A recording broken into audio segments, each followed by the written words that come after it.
मंडळी, 15 फेब्रुवारीला आहे महाशिवरात्र. महाशिवरात्रीच्या रात्री शंकरांची पूजा केली असता सर्व प्रकारच्या पापांचा नाश होऊन शिवलोकाची प्राप्ती होते हे सगळ्यांना माहिती आहे. मनोकामना पूर्ती होते हे सुद्धा तुम्हाला माहिती आहे. पण तुम्हाला हे माहिती आहे का, यंदाच्या महाशिवरात्रीला 2 दुर्मिळ असे योग जुळून आलेले आहेत. एक म्हणजे सर्वार्थ सिद्धी योग आणि दुसरा अमृत सिद्धी योग. मनोकामना पूर्तीसाठी हे दोन्ही योग अतिशय महत्त्वाचे मानले जातात. त्यामुळे यंदाची महाशिवरात्र आणखी खास ठरते आहे. यंदाच्या महाशिवरात्रीला नक्की काय करावं बरं? तसं तर महाशिवरात्रीच्या व्रतामध्ये 3 महत्त्वाच्या गोष्टी असतात. एक म्हणजे दिवसभर उपवास करणं, दुसरं म्हणजे संध्याकाळी प्रदोष काळात पूजा करणं आणि तिसरं म्हणजे रात्री जागरण करणं. महाशिवरात्रीचं व्रत करणाऱ्या स्त्री पुरुषांची मनोकामना पूर्ती होते, कुमारिकांचा विवाह होतो, विवाहित स्त्रियांचे सौभाग्य अबाधित राहते, गृहसौख्य प्राप्त होते, एकूणच सर्वच इच्छा महादेवांच्या कृपेने पूर्ण होतात. मग आता आपण बघूया की महाशिवरात्रीला आपण नक्की कशा प्रकारे उपासना करायला हवी, काय करायला हवं. महाशिवरात्रीला 4 प्रहर भगवान शिवशंकरांचं पूजन करण्यात येतं. यालाच यामपूजा म्हणतात. महाशिवरात्रीच्या व्रतात शिवलिंगाचं पूजन अत्यंत महत्त्वाचं मानलं जातं आणि शिवलिंगाची शास्त्रोक्त पूजा करणं महत्त्वाचं असतं. महाशिवरात्रीच्या आदल्या दिवशी म्हणजे माघ कृष्ण त्रयोदशीला एकभुक्त राहावं, म्हणजे या दिवशी भगवान शिवशंकरांसाठी उपवासाला सुरुवात करावी.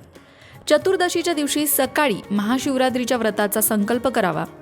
त्यानंतर भगवान शिवशंकरांची पूजा करावी. शिवरात्रीच्या रात्री डोक्याला भस्म लावून भगवान शिवशंकरांची पूजा केली जाते. घरी शिवपिंडीवर आणि शंकराच्या मंदिरात जाऊनही पूजन केलं जातं. भगवान शिवशंकरांना आवडणारी 11 लाल कमळं, 108 बेलाची पानं, 108 धोत्र्याची किंवा पांढरी फुलं वाहिली जातात.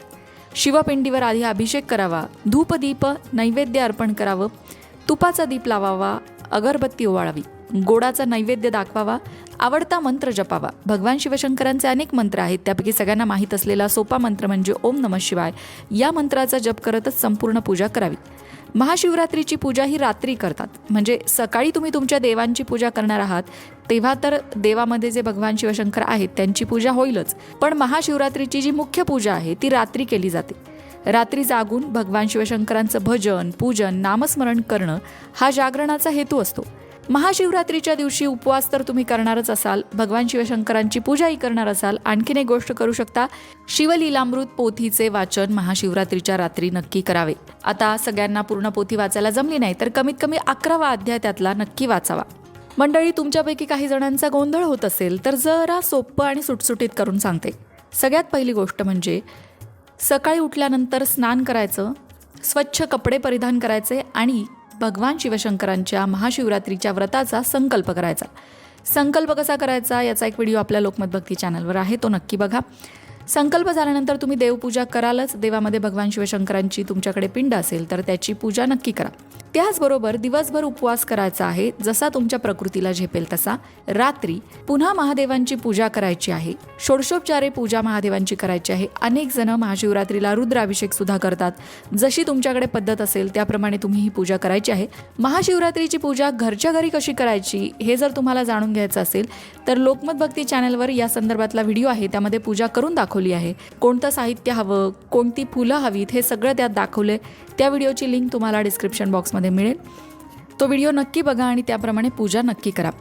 आता महाशिवरात्रीची जी यामपूजा असते ना ती नक्की काय असते तर महाशिवरात्रीला सकाळ, संध्याकाळ, दुपार आणि रात्री असे 4 प्रहर भगवान शिवशंकरांची पूजा करतात. यालाच यामपूजन म्हणतात. म्हणजे सकाळीही पूजा करायची, संध्याकाळी प्रदोष काळ जेव्हा असतो, सूर्यास्त झाल्यानंतर जी 45 मिनिटं हा प्रदोष काळ असतो, तर सूर्यास्त झाल्यानंतर सुद्धा पूजा करायची आहे आणि दुपारी सुद्धा पूजा केली जाते, रात्री सुद्धा पूजा केली जाते. असे 4 प्रहर असतात. आता आपल्याला हे सगळं नाही जमलं तर कमीत कमी संध्याकाळची पूजा तर आपण करूच शकतो. जसं जमेल तशी उपासना करायची आहे. ज्या पद्धतीने शिव उपासना करणं शक्य असेल त्या पद्धतीने करायची आहे. आम्हाला एवढं सगळं नाही जमत, काही हरकत नाही, दिवसातनं एकदाच पूजा करा, ती सुद्धा चालेल. भगवान शिवशंकरांच्या मंदिरात जाऊन दर्शन घ्या, ते सुद्धा खूप महत्त्वाचं आहे. आता शिवपूजनामध्ये तांदूळाच्या पिठाचे 26 दिवे करायला सांगितले जातात. महाशिवरात्रीच्या व्रतात खरं तर 108 दिवे दान करण्याची सुद्धा प्रथा आहे. तुम्हाला शक्य असेल तर तुम्ही ते सुद्धा करू शकता. भगवान शिवशंकरांना पांढरी फुलं वाहिली जातात हे तर तुम्हाला माहितीच आहे, पण त्याबरोबर महाशिवरात्रीला कमळसुद्धा भगवान शिवशंकरांना वाहिलं जातं. आणि सगळ्यात महत्त्वाचं, फक्त आणि फक्त महाशिवरात्रीलाच भगवान शिवशंकरांना केवडा किंवा केतकीचं फूल वाहतात. इतर वेळी शिवशंकरांना केतकीचं फूल अजिबात वाहत नाहीत. त्यासाठी पौराणिक कथा आहे, पण महाशिवरात्रीला ते वाहिलं तर चालतं. महाशिवरात्रीच्या व्रतामध्ये सगळ्यात महत्त्वाचा भाग म्हणजे उपवास, आणि हा उपवास तुम्हाला दुसऱ्या दिवशी सोडायचा आहे. म्हणजे महाशिवरात्र झाल्यानंतर दुसऱ्या दिवशी सोडायचा आहे. आता महाशिवरात्रीच्या व्रतामध्ये महाशिवरात्रीच्या दिवशी रात्री जागरण करायचं म्हणजे काय करायचं? TV पाहत, मोबाईल पाहत जागायचं नाही आहे, तर भगवान शिवशंकरांची मंत्र असतील, स्तोत्र असतील, यांचं पठण करत जागायचं आहे. आता तुम्हाला खूप रात्रीपर्यंत जागणं शक्य नसेल तर कमीत कमी निशिथ कालापर्यंत तुम्ही जागू शकता.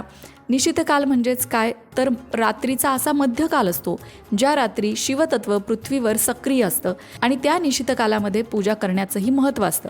आता यंदा 15 फेब्रुवारीला उत्तर रात्री 12:28 1:18 काळ निश्चित काळ आहे, आणि या काळामध्ये भगवान शिवशंकरांचं नामस्मरण, पूजा जे काही करणं तुम्हाला शक्य असेल ते नक्की करा. संपूर्ण रात्र जागरण शक्य नसेल तर कमीत कमी या निश्चित काळापर्यंत तुम्ही जागू शकता. तुमच्या प्रकृतीला ज्याप्रमाणे झेपेल त्याप्रमाणे व्रत करू शकता. आता बघूया असे कोणते मंत्र आहेत ज्याचा जप तुम्ही महाशिवरात्रीला करू शकता. एक तर मगाशी सांगितला ओम नमः शिवाय, दुसरा म्हणजे नमो भगवते शंकराय नमः हा सुद्धा मंत्र आहे. त्याचबरोबर नुसता शिवाय नमः हा सुद्धा मंत्र आहे. या काही मंत्रांचा जप तुम्ही करू शकता. हे मंत्र जास्तीत जास्त जपत भगवान शिवशंकरांच्या शिवलिंगावर भरपूर बेल महाशिवरात्रीला वाहायचे असतात. घरीच किंवा शिवालयात सुद्धा हे मंत्र तुम्ही पठण करू शकता. घरीही करू शकता, शिवमंदिरात जाऊनही करू शकता. मंडळी, महाशिवरात्र ही प्रचंड शक्तिशाली रात्र आहे असं साधू संत सांगतात, आणि या रात्रीचा आपली ऊर्जा वाढवण्यासाठी जास्तीत जास्त उपयोग करून घ्यायचा असतो. आपण जेव्हा जप करतो, ध्यान करतो, तेव्हा आपण ती ऊर्जा स्वीकारायला तयार होतो. म्हणून महाशिवरात्रीच्या रात्रीची ही संधी दवडू नका. तुमची ऊर्जा वाढवा, जेणेकरून संपूर्ण वर्षभर तुम्हाला ती ऊर्जा पुरेल. आयुष्यात येणारे चढउतार, आयुष्यात येणारी संकटं झेपण्यासाठी, पेलण्यासाठी, त्या संकटांना तोंड देण्यासाठी आपल्याला भरपूर ऊर्जेची गरज असते, मानसिक बळाची गरज असते, जी भगवान शिवशंकरांच्या कृपेने महाशिवरात्रीच्या रात्री जप, ध्यान, पूजा, अर्चना केल्याने आपल्याला भरपूर मिळते. आणि त्या ऊर्जेसाठी तरी महाशिवरात्रीला जागरण आणि शिवनामाचा जप नक्की करावा. माहिती आवडली असेल तर कमेंट बॉक्समध्ये हर हर महादेव लिहायला विसरू नका. मंडळी, वास्तुशास्त्र, ज्योतिषशास्त्र, अंकशास्त्र यासारख्या विषयांवर तुमच्या मनात काही शंका असतील तर त्या कमेंट बॉक्समध्ये नक्की विचारा. तुमच्या प्रश्नांची उत्तरं घेऊन येण्याचा प्रयत्न आम्ही नक्कीच करू. त्याचबरोबर आणखीन कोणत्या विषयांवरचे व्हिडिओ तुम्हाला ऐकायला आवडतील ते सुद्धा कमेंट करून सांगा. म्हणजे तुम्हाला हव्या असणाऱ्या विषयांवर सुद्धा व्हिडिओ घेऊन आम्ही येऊ. ज्योतिषशास्त्र, अंकशास्त्र, वास्तुशास्त्र यांसारख्या विषयांवरचं योग्य मार्गदर्शन तुमच्यापर्यंत पोहोचवण्याचा आमचा हा प्रयत्न आहे. तेव्हा तुमच्या शंका कमेंट बॉक्समध्ये नक्की विचारा. अशाच प्रकारच्या माहितीपूर्ण व्हिडिओंसाठी लोकमत भक्ती चॅनलला सबस्क्राईब करा आणि बेल आयकॉनवर सुद्धा क्लिक करा. म्हणजे आमच्या नवनवीन व्हिडिओचं नोटिफिकेशन तुम्हाला मिळत राहील. तसंच योग्य आध्यात्मिक मार्गदर्शनासाठी लोकमत भक्तीच्या फेसबुक पेजला फॉलो करायला विसरू नका.